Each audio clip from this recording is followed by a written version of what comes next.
My name is Emily. I'm 31 years old, and I work as a software engineer. People usually assume my life is steady and uneventful, but the truth is, I have a story that begins with the kind of betrayal you never see coming. Imagine sitting at your family's dinner table, the same one where you've celebrated birthdays and holidays, only to be told that everything you thought was yours, everything you had poured your soul into, was being ripped away. That's exactly what happened to me. Sit back, relax, and stay with me until the very end of this story. If you find yourself pulled into my story, don't forget to like this video, drop a comment about what you would have done in my place, and subscribe for more. Your thoughts matter because sometimes hearing from others makes surviving betrayal a little less lonely. It all began one ordinary night in Asheville, North Carolina. Dinner was on the table, the smell of roasted chicken and garlic filling the room. I thought it was just another family meal. My parents sat across from me, my sister Rachel next to them with her suitcase tucked in the corner. She had just flown in from Los Angeles, where she lived her polished life that always seemed more exciting than mine. I tried not to feel small sitting there. I had always stayed close to home, holding everything together while they all drifted away. Then the silence broke. My mother slammed her fork down so hard the sound shot straight through me. She leaned forward, eyes sharp and unflinching, and said the words that would carve themselves into my memory forever. "You have 48 hours to get your things out. This house belongs to Rachel now." My father kept his gaze locked on his plate, chewing slowly as if pretending none of this was happening. He didn't even try to stop it. And Rachel, who had been nothing but absent for years, smirked like she had just won a prize she never even worked for. My chest tightened, my pulse raced, and the air in the room grew heavy. I wanted to fight back, to scream about all the nights I stayed up working overtime to save this place, all the money I had poured into paying their debts and keeping the roof from collapsing. But one look at my father's silence and my mother's cold determination told me it was useless. They had already made up their minds, so I sat there frozen, every word cutting into me like a knife. I quietly stood, walked to my room, and shut the door. On the outside, I was calm. Inside, I was burning. My hands shook as I picked up my phone, but my resolve hardened with every breath. They thought I would just walk away quietly. They thought I would accept this like a good daughter. They were wrong. Have you ever been blindsided by the very people you trusted most, the ones you believed would always stand by you? Tell me in the comments, because I want to know how you would handle it. That night, while the house echoed with betrayal, I sat in my room staring at the walls I had painted myself. And that was the moment I decided. If they thought they could push me out, they had no idea what I was capable of. That decision was just the beginning. When I think back on those years, I realize how much of myself I poured into that house and into my parents' survival. The home wasn't just walls and windows to me. It was a lifeline, a symbol of everything I thought family stood for. 6 years ago, when my parents' finances collapsed, the world around us seemed ready to cave in. My father had just been laid off, his pride bruised and his spirit drained. My mother was stretched thin, juggling bills she could no longer pay. I remember walking into the kitchen one evening, finding them both sitting there under the harsh yellow light. The table was covered in past due notices, and the sound of my mother's voice, tight with panic, still echoes in me. "We're going to lose everything," she said. My father didn't look up, his head buried in his hands. I stood there, my stomach in knots, realizing I was the only one with the ability to change the course of things. At the time, I was working full-time as a software engineer, earning well compared to many people my age. I had built a modest savings account and had plans for my own future. Maybe a down payment for a condo, maybe grad school. But in that moment, all those dreams felt selfish. I couldn't watch the house I grew up in disappear. I couldn't watch my parents drown. So I made a decision. I drained most of my savings to cover the first overdue mortgage payments. That was only the beginning. Over the next 3 years, I funneled more than $90,000 into that house. Money that came from my long hours at work, my sleepless nights, and every bit of my ambition. I told myself it was worth it. Each month when I sent in the payments, I imagined I was buying us stability, keeping the walls from crumbling around us. I can still remember the weight of the exhaustion, coming home from work after staying late at the office, staring at the walls of the house and reminding myself why I was doing it. Every nail I hammered, every board I replaced, every dollar I spent, it was all in service of one goal: to protect my family's home. There was the winter when the roof began to leak during a storm. My father said we would just have to live with it, that repairs were impossible with the money we had. I didn't listen. I called a contractor, used my credit card, and paid it off over the next year. When the floorboards warped in the living room, I spent weekends tearing them up and replacing them with new wood, my hands blistered, my back aching. I remember painting the walls a soft cream, wanting to make the space warm and inviting again. My mother walked in, glanced around, and muttered that it looked fine. No thank you. No acknowledgement of the effort. Still, I brushed it aside. I told myself I wasn't doing this for praise. I was doing it for us. But if I'm honest, I longed for some recognition, even just a smile from them that said they saw what I was giving up. Instead, the more I gave, the more they leaned on me. My mother would come to me with another request. Just a little help with groceries this month. My father's car needed repairs. Could I cover that too? I always said yes. I convinced myself it was temporary, that eventually they would get back on their feet and we would stand side by side as equals again. Meanwhile, Rachel was a ghost. She called twice a year, sending glossy photos of her life in Los Angeles. She always sounded rushed, as if speaking to us was an obligation. Once, when I mentioned the mortgage payments, she laughed lightly, as though it was amusing.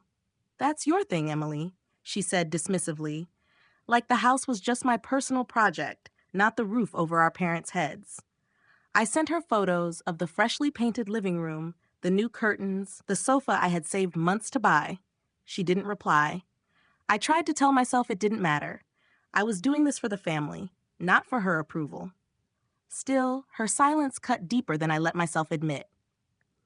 Late at night, I would walk through the house, running my hand along the walls I had painted, listening to the creak of the stairs I had repaired.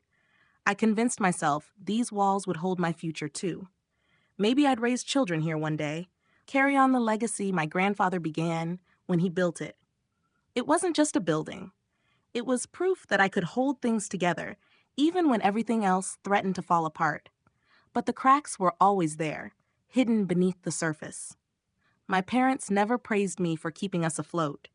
Instead, they saved their pride and admiration for Rachel, the daughter who lived hundreds of miles away and never lifted a finger. My mother's tone softened every time Rachel's name came up. My father's voice lit with pride when he spoke of her life in California. I tried to ignore it, telling myself it was normal for parents to speak warmly of a child living far away. But a part of me knew something was off, that no matter how much I gave, I would never be their chosen one. The truth is, sacrifice changes you. It wears you down. It leaves you tired, aching, and questioning your own worth. And though I kept pouring everything I had into that house, into my parents, into the dream of us holding on together, I didn't realize I was setting myself up for the very betrayal that would break me. Because what I thought was building trust and loyalty was in reality only feeding their silence, their secrets, and their favoritism. And I wouldn't discover just how deep that betrayal ran until much later, when the truth about my grandfather's legacy came crashing into my life. It was in the quiet moments that the truth started to bleed through, subtle but sharp enough to wound me in ways I did not want to admit. I had spent years convincing myself that my parents saw me, that they valued what I had done, but deep down I knew they had already chosen their favorite. I just refused to face it. The signs were everywhere. My mother's phone calls with Rachel lasted for hours, her laughter spilling down the hallway like music I was never invited to hear. I would sit in the living room, listening to her voice soften, listening to her share warmth and patience that I rarely received. With me, our conversations were practical, clipped, always about bills, errands, or what needed to be fixed. I would hand her receipts, proof of what I had covered that month, and she would nod without meeting my eyes. But when Rachel called from Los Angeles, her tone shifted completely. She asked about her work, her friends, her travels, all with a gentleness that left me aching. My father was no different. He spoke of Rachel's marketing job like it was a crown she wore. He repeated stories she told him as if they were proof of her brilliance. He loved to mention the conferences she attended, the clients she landed, the city life she was thriving in. His voice carried pride I had never heard when he spoke about me. If I brought up my long hours, the projects I handled at the firm, the promotions I worked toward, his response was always muted, as though my accomplishments were just expected, ordinary, not worth celebration. It hurt more than I let on. I told myself not to care. I reminded myself I was the one keeping the family afloat, that their approval did not matter when their survival depended on me. But late at night, when the house was quiet, I would sit in the living room I had renovated with my own hands and wonder why my parents could not look at me with the same pride they reserved for Rachel. There were moments that cut deeper than others. Once, I overheard my father on the porch talking to our neighbor, Mr. Adams. He spoke about Rachel's success, about how she was living in California, thriving in her career. He said she was the daughter he was most proud of, the one who carried the family name forward. I stood inside the doorway, holding a cup of tea, frozen by his words. My heart hammered in my chest, and the warmth drained from my face. He didn't know I was there, but that almost made it worse. It was the unfiltered truth of how he saw us, how he saw me. I wanted to confront him, to demand he explain why my sacrifices were invisible, but I swallowed the words. I walked upstairs instead, my footsteps heavy, carrying the weight of his dismissal with me. In my room, I sat on the edge of my bed and stared at the wall. I told myself it was fine, that parents were allowed to be proud of all their children in different ways. But that wasn't what was happening. Their favoritism wasn't subtle. It was clear. It was deliberate.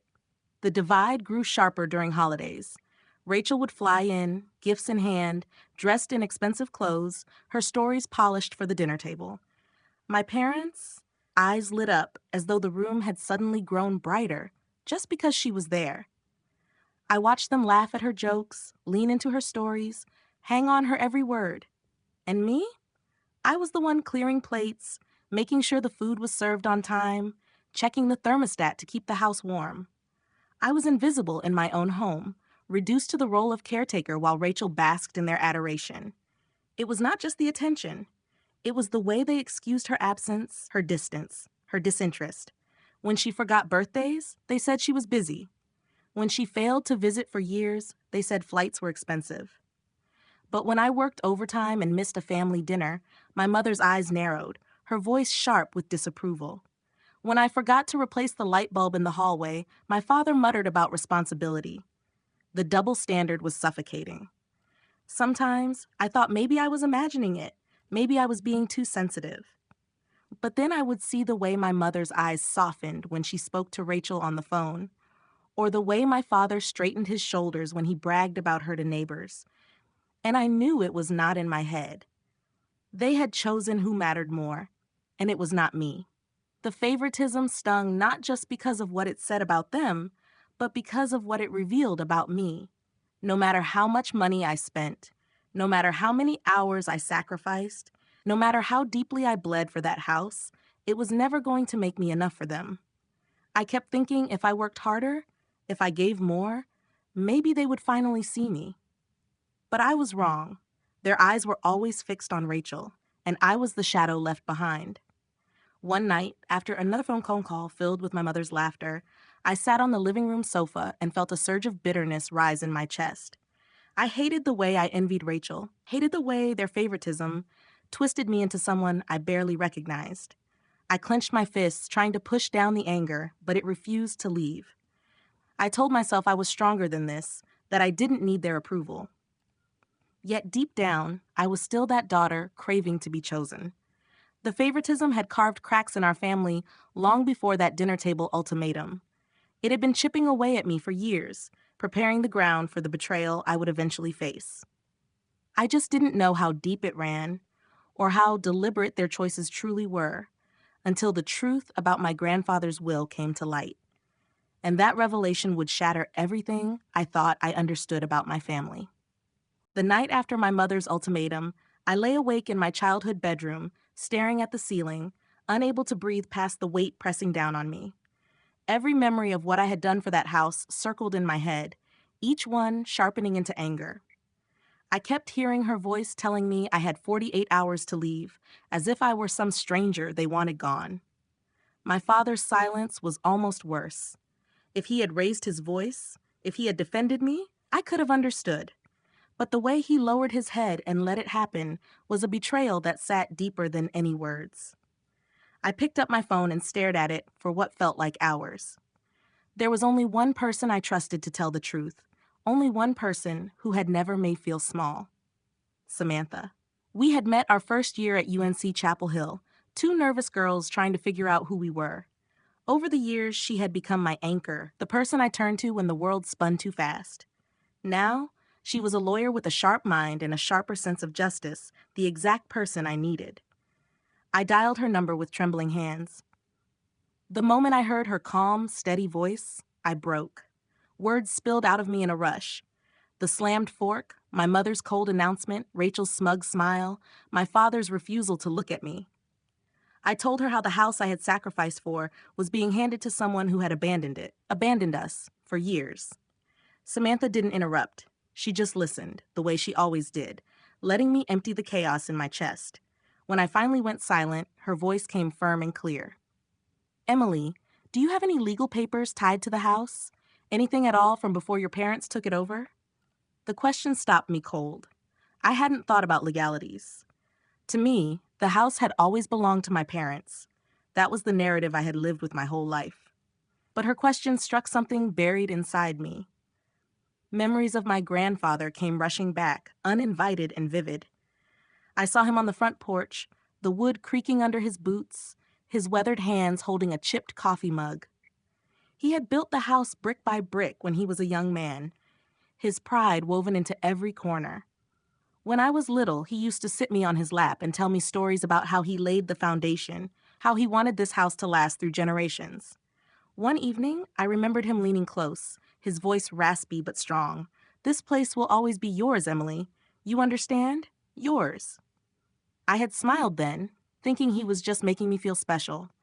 But as Samantha's question lingered in my ear, the memory took on a new weight. What if it hadn't been just words? I told her about him, about what he used to say.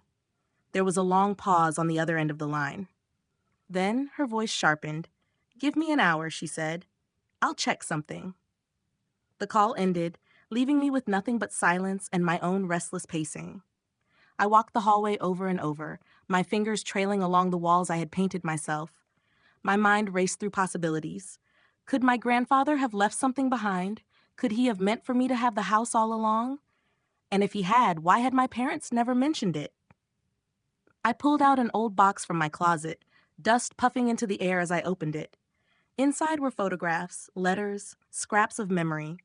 I found a picture of my grandfather standing proudly by the oak tree in the yard, his arm wrapped around me.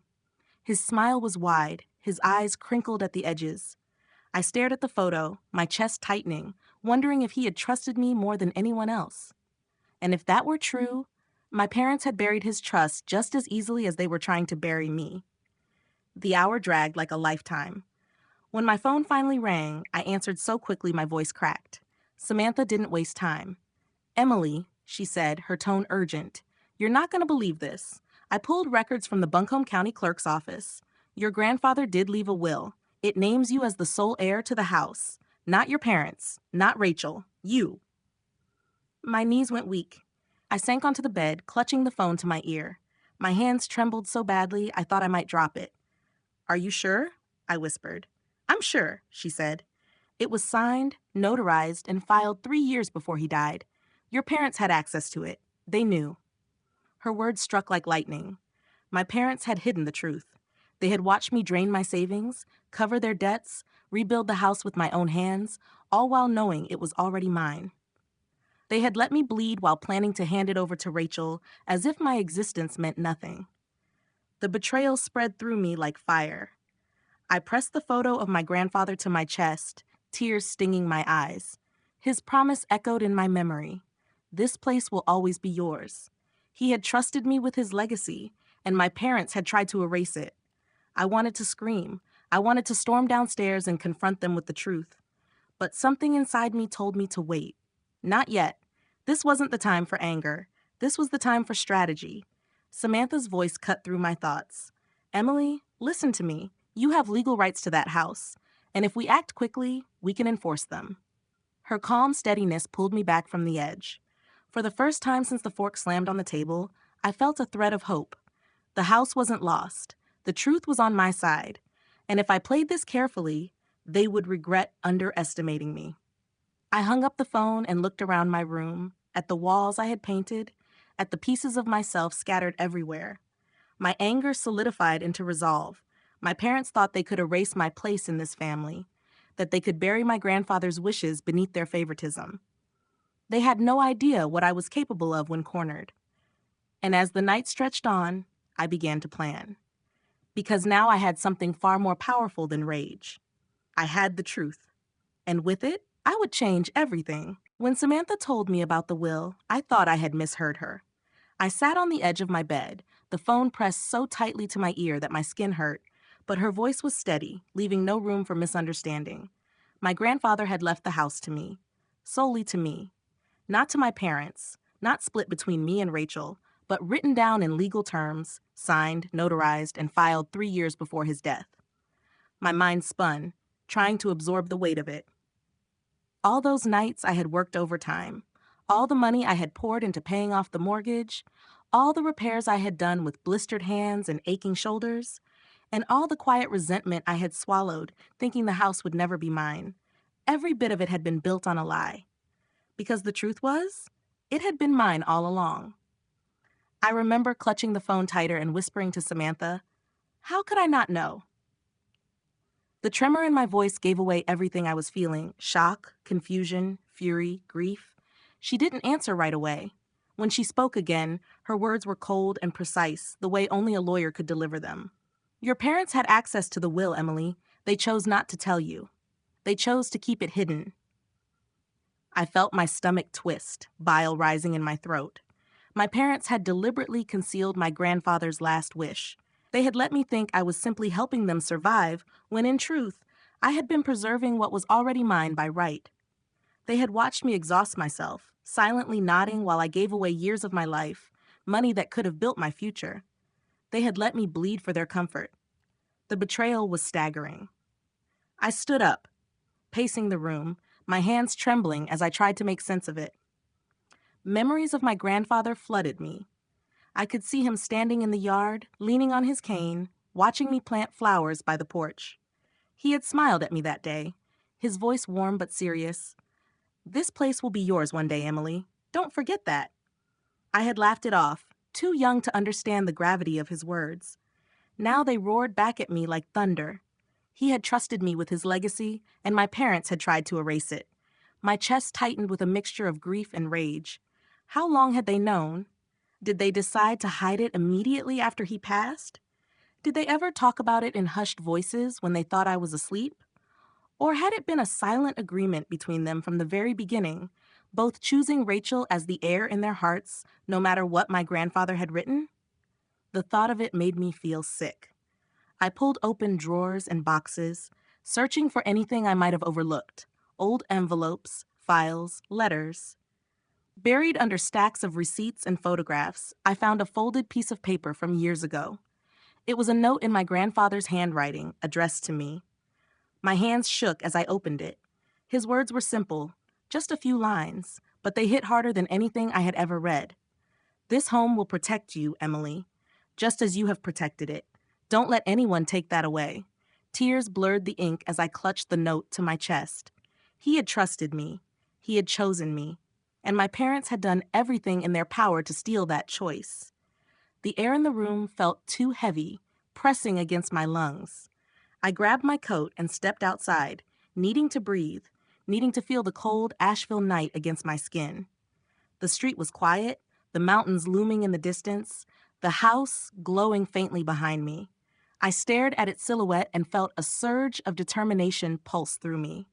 This wasn't just about bricks or memories anymore. It was about justice. It was about reclaiming what had been stolen not only from me, but from my grandfather's legacy. Samantha called again, her voice clipped and businesslike. "Emily, listen. This was ironclad. Your parents have no legal ground to hand the house to Rachel. We can file a claim and enforce it, but you need to prepare. Gather every piece of evidence you have of your financial contributions. Receipts, bank statements, repair invoices, everything. I wiped my tears, steadied my breath, and nodded even though she couldn't see me. "I'll do it," I whispered. "I'll get everything." The resolve in my voice surprised even me. Moments earlier, I had felt broken, but now a fire was building in my chest. The betrayal had cut deep, but it had also given me clarity. My parents thought they could bury the truth, silence my grandfather's voice, and hand my life's work to Rachel. They thought I would bow my head and walk away quietly, but they were wrong. As I walked back inside, I looked around at the living room, at the sofa I had bought with my own paycheck, at the curtains I had carefully chosen to match the paint I had rolled on with my own hands. Every corner of the house bore my fingerprint. And now I knew that legally, spiritually, and morally, it belonged to me. I sat at the kitchen table, pulled out a notebook, and began to list every dollar I had spent, every repair I had made, every sacrifice I could prove.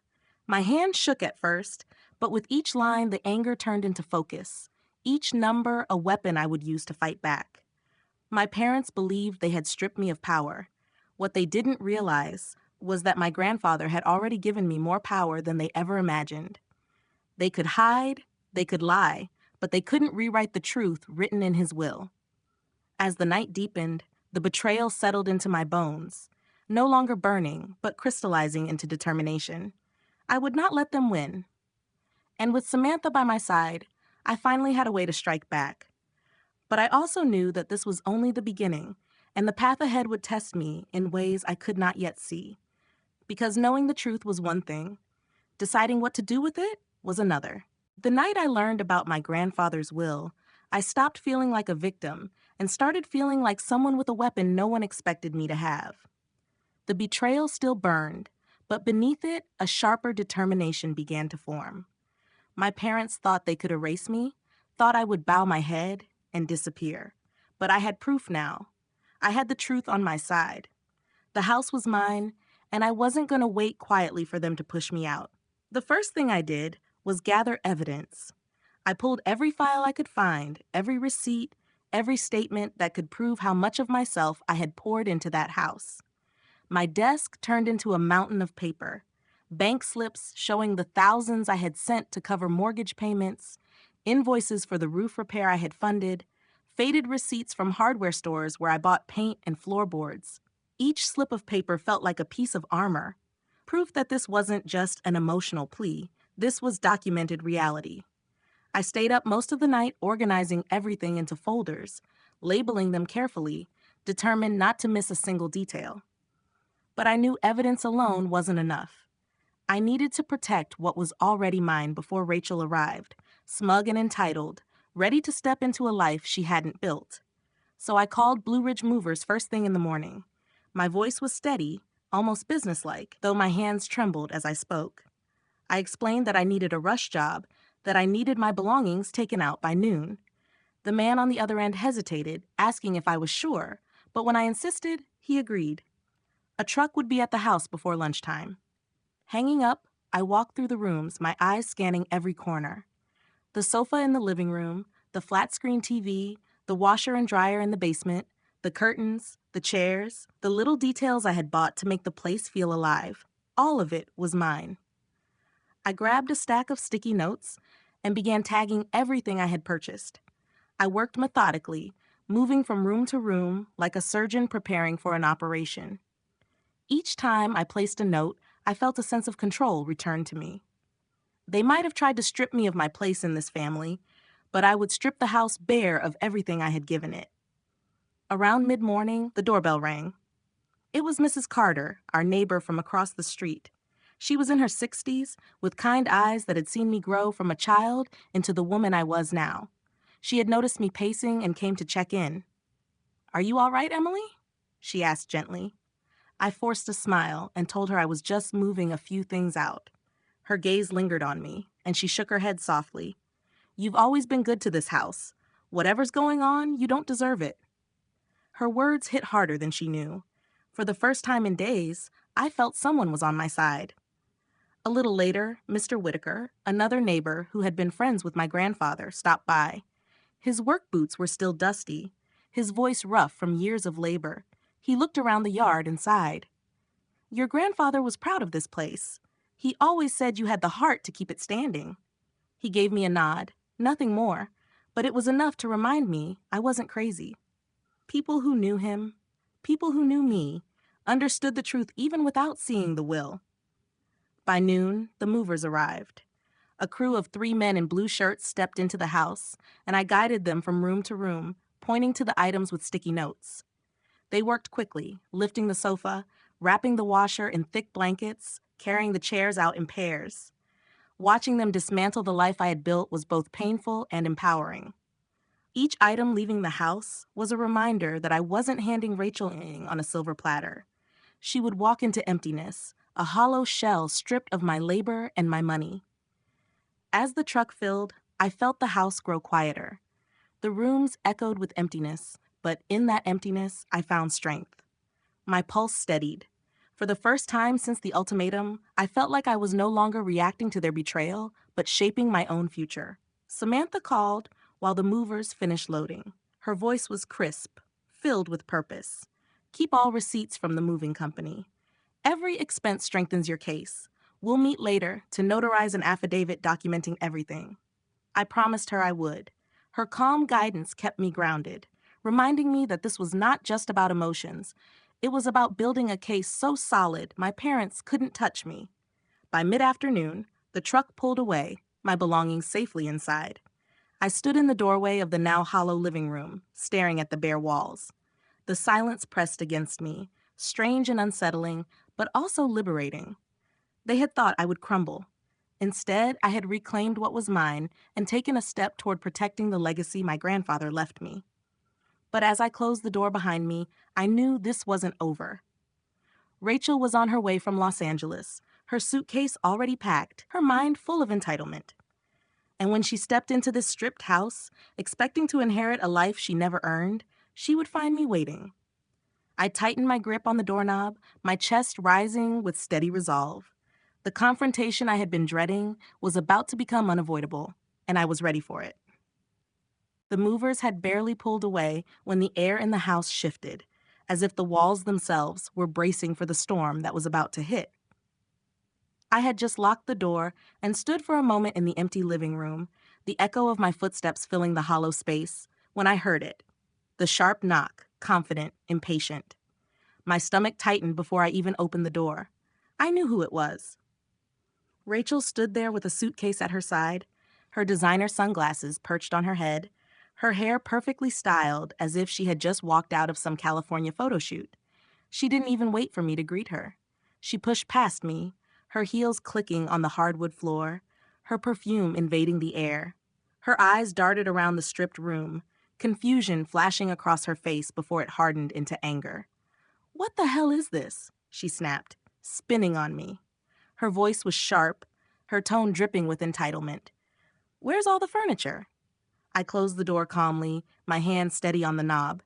"I took what was mine," I said, my voice low but firm. Her mouth dropped open for a moment before twisting into a bitter smile. "Yours? Mom and Dad told me this house is mine now. You don't get to strip it bare like some petty thief." The words sliced through me, but I didn't let her see it. I crossed my arms and met her glare head on. "Petty thief? Rachel, every single thing I took I paid for, with my own money. The sofa, the TV, the washer, even those curtains you probably assumed were free. You didn't contribute a dime to this place, and you think you're entitled to everything?" She laughed, but it was hollow, brittle. "Oh, please. You stayed here out of pity, playing the good daughter while I was building a real life. That doesn't make this your house. Mom and Dad chose me, Emily. Maybe you should accept that you were never their first choice." Her words were a knife twisted deep, reopening wounds I had tried to bury. I felt the familiar ache, the weight of years of favoritism, but this time something else rose with it. Anger, hot and undeniable. I stepped closer, my voice steady though my pulse hammered in my ears. "They chose wrong. They watched me sacrifice everything while you called twice a year. They watched me bleed for this house, and you think you can just waltz in and take it? You don't know half of what I've done." Her eyes flashed with fury as she marched toward the kitchen, yanking open cabinets, storming down the hall, opening doors. With every room she checked, her face grew redder. "You even took the chairs? The curtains? Are you insane?" She stormed back into the living room, her voice trembling with rage. "You gutted the place." I kept my voice calm, though inside I was shaking. "Only what I bought, only what was mine." Her hands shook as she pulled out her phone. "I'm calling Mom and Dad. They'll deal with you. You won't get away with this." I shrugged, leaning against the wall. "Go ahead. They're not here." She froze mid-dial, her brows furrowing. "What do you mean?" I didn't answer. I just watched her, letting the silence fill the space between us.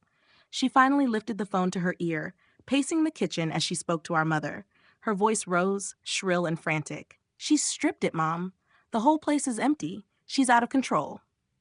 I stayed quiet, my arms folded, listening to her rant. I could hear faint bursts of my mother's voice through the receiver, high and sharp with fury. Rachel hung up moments later, her face pale but tight with venom. "They're on their way back tonight. You're finished, Emily." I didn't flinch. I simply gestured toward the door. "You know where the exit is." Her jaw clenched, her eyes flashing with disbelief, as if she couldn't fathom that I wasn't breaking down, wasn't begging her to stay, wasn't cowering in the shadow she thought she cast. She grabbed her suitcase, muttering curses under her breath, and stormed out, slamming the door so hard the frame rattled. For a long moment, I stood there, my chest rising and falling in heavy breaths, my heart pounding like a war drum. The confrontation had left me shaken, but I hadn't given her what she came for. She had expected me to collapse, to plead, to hand over the last scraps of myself. Instead, she had seen the side of me that wasn't afraid anymore. I locked the door and leaned against it, closing my eyes. The silence of the empty house wrapped around me like a strange armor. Rachel had walked away furious, but this was far from over. I knew she would return with our parents at her back, armed with their accusations and their demands. They thought they still had control, but I had the will. I had the evidence, and I was no longer the quiet daughter who accepted everything without a fight. The real battle was only just beginning, and I was ready. The night after Rachel stormed out, I sat at my kitchen table with papers spread everywhere, the silence around me pulsing with tension. I knew the confrontation had been only the first strike. The real war would be fought not with raised voices, but with documents, signatures, and the truth my parents had tried to bury. My grandfather's will was no longer a memory whispered on the porch. It was a weapon, one I intended to use. Samantha met me the next morning in her downtown office. She was precise, focused, and relentless, her sharp eyes scanning each receipt and bank statement I handed over. The air smelled faintly of coffee and printer ink, the hum of the city outside, a stark contrast to the storm brewing inside me. She sorted everything into neat stacks: mortgage payments, repair invoices, proof of purchases. "Every single one of these matters," she told me. "This isn't just about the will. This is about establishing a history of your financial and personal investment in the property. The stronger the case, the less room they'll have to maneuver." I watched her work, my chest tightening with a mix of gratitude and fear. For years, I had been their safety net. Now, for the first time, someone was helping me build my own. Samantha explained the process step by step. Filing a petition to enforce the will, drafting an affidavit of my contributions, preparing for the inevitable pushback from my parents. She warned me they would not go quietly. "Expect them to fight, Emily. They'll deny, they'll twist, they'll claim ignorance. But the paper doesn't lie. We have something they can't erase." That afternoon, we walked to the courthouse together. The steps felt impossibly heavy beneath my feet, every one of them echoing with the weight of my decision. Inside, the smell of polished wood and old paper filled the air. My hands shook as I signed the documents, the black ink bleeding into the crisp white sheets, transforming my grandfather's promise into something tangible, something enforceable. As I slid the papers back across the desk to the clerk, a strange calm washed over me. For the first time, I wasn't just reacting to their betrayal. I was fighting back. Days turned into weeks as the process unfolded. My parents tried everything. They claimed the will was outdated, that my grandfather had changed his mind, that I must have misunderstood his intentions. They argued that the family home was meant for Rachel, that I had only ever been a caretaker, not an heir. Each time Samantha countered with the notarized, legally filed will. Each time, their excuses grew thinner, their desperation more obvious. I sat in the courtroom one morning, my palms pressed flat against the table, as my parents' lawyer argued that the will was a mistake. My mother sat behind him, her lips pursed, her eyes burning holes through me. My father avoided looking at me altogether. His shoulders slumped as though the weight of the truth was finally dragging him down. Across the room, Rachel whispered furiously, her face flushed with frustration. When Samantha stood, her voice was steady and unyielding. She read aloud from the will, her tone cutting through the room like a blade. This property, located at 1420 Maplewood Drive, Asheville, North Carolina, is to be transferred solely to my granddaughter, Emily Carter, upon my death. The words landed like a hammer, each syllable hammering down the walls of denial my parents had tried to build. I felt tears sting my eyes, not from weakness but from the sheer force of hearing his words, my grandfather's words, finally spoken where no one could silence them. The judge's decision came swiftly. The will was valid. My rights were clear. But instead of granting me direct ownership, circumstances pushed the outcome in another direction. The house would be sold to a local investor, the proceeds legally tied to the enforcement of my claim. It wasn't the victory I had pictured, but it was still justice. It meant Rachel would never walk through that door believing she owned it. It meant my parents' lies had unraveled in the very place they thought they could control. When I stepped out of the courthouse into the bright afternoon sun, my phone buzzed with call after call from my mother. I let it ring. The messages piled up, her voice sharp and panicked. "Emily, what have you done? There's a stranger in our house. Fix this before it's too late." My father's voice followed, full of disbelief. "You've ruined the family? Do you understand what you've done?" I listened once, then deleted them all. Their panic no longer felt like my burden. Still, that night, as I sat alone in my apartment, the magnitude of what had happened pressed in on me. I had forced the truth into the open, and in doing so, I had stripped my parents of the control they thought they had. But the cost was heavy. The house I had loved, the place I thought I would one day grow old in, was no longer mine to hold. It was gone, just like the illusion of family loyalty I had clung to for too long. Yet beneath the loss, a fierce sense of resolve remained.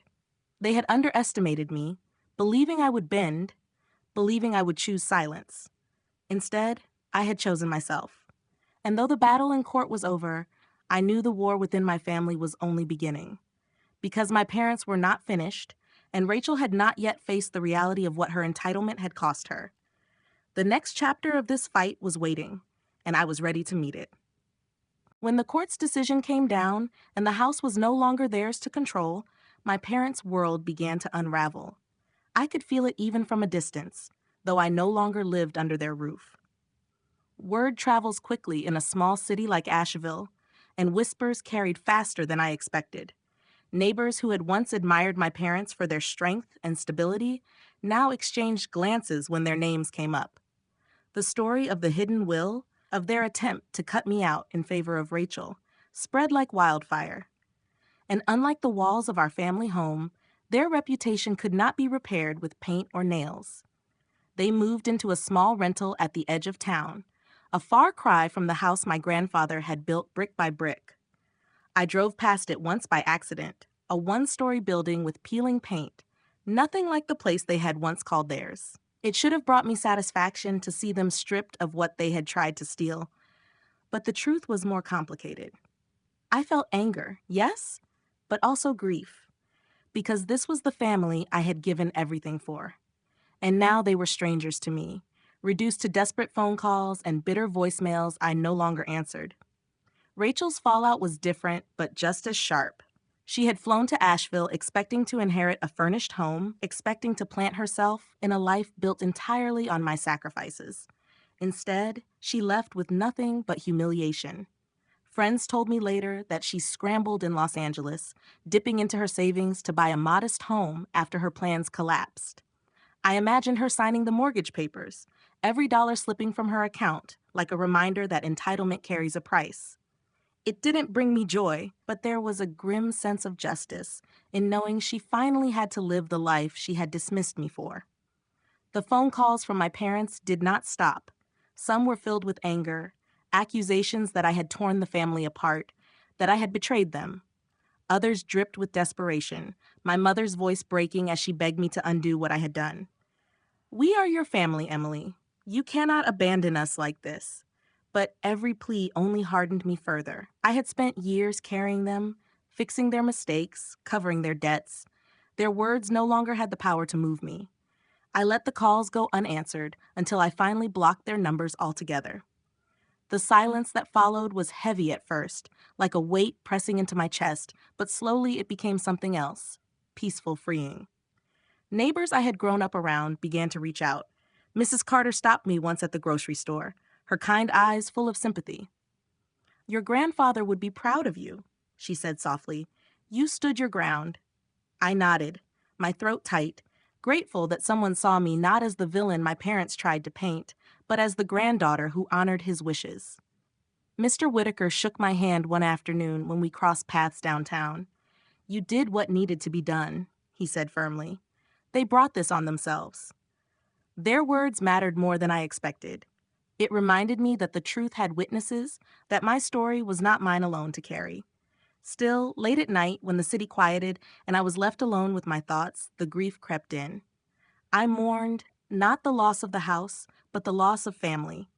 The parents I thought I knew had chosen lies over loyalty. The sister I once hoped to build a bond with had revealed nothing but greed and entitlement. And me, I was left standing in the wreckage, stronger than before, but lonelier too. Betrayal does not just end a chapter. It changes the entire story of who you thought you were. Samantha stayed close through it all, checking in on me regularly. Her steady presence was an anchor, reminding me I wasn't alone. Over coffee one morning, she leaned back in her chair, a small smile tugging at her lips. "You're stronger than they ever gave you credit for," she said. I let her words sink in, realizing she was right. I had spent so long measuring myself by their approval that I had forgotten my worth existed independent of it. The fallout was brutal, but it revealed something I had been too blind to see. I didn't need their validation. I never had. Of course, my parents didn't stop trying to twist the story. I heard through neighbors that they claimed I had tricked the courts, that I had manipulated the will, that I was ungrateful and cold-hearted. At first, their lies cut deep, but eventually I realized they were nothing more than flailing attempts to rewrite a narrative that was no longer theirs to control. The community knew better. The truth had already taken root, and their reputation withered further with every denial. The strange part was that despite all of it, the lies, the anger, the silence, I didn't hate them. What I felt was emptier, quieter, something like resignation. They had shown me who they were, and I believed them now. There was no going back.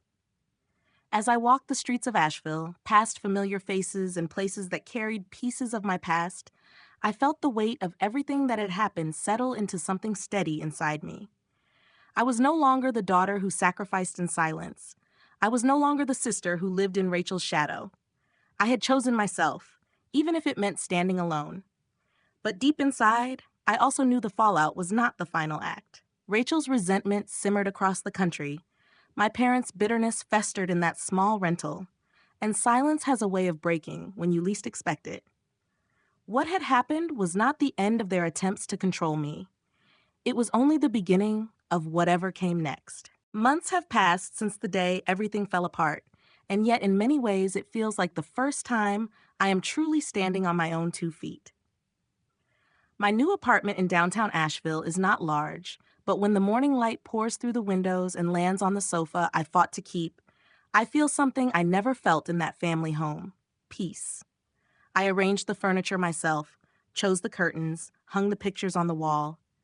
Every corner of this space is mine, not because I bought it with overtime checks to hold a family together, but because I chose it for me.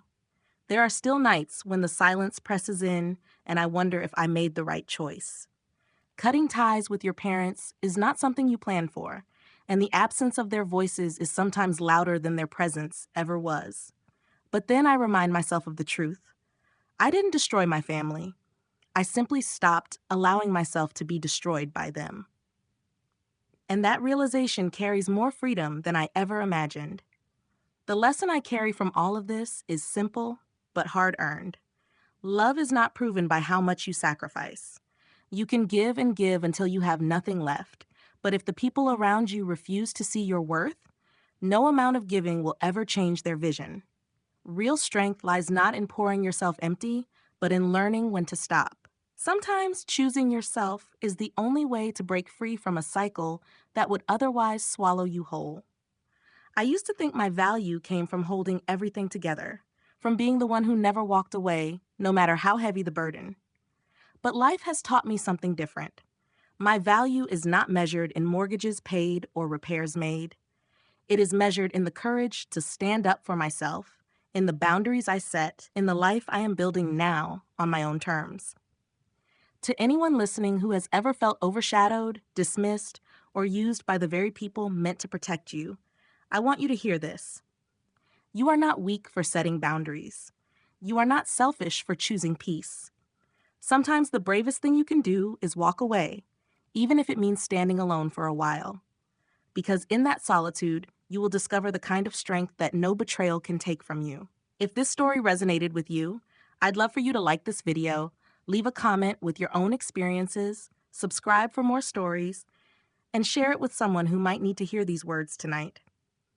So, let me ask you this. What would you do if you discovered the people you trusted most had been hiding the truth from you all along?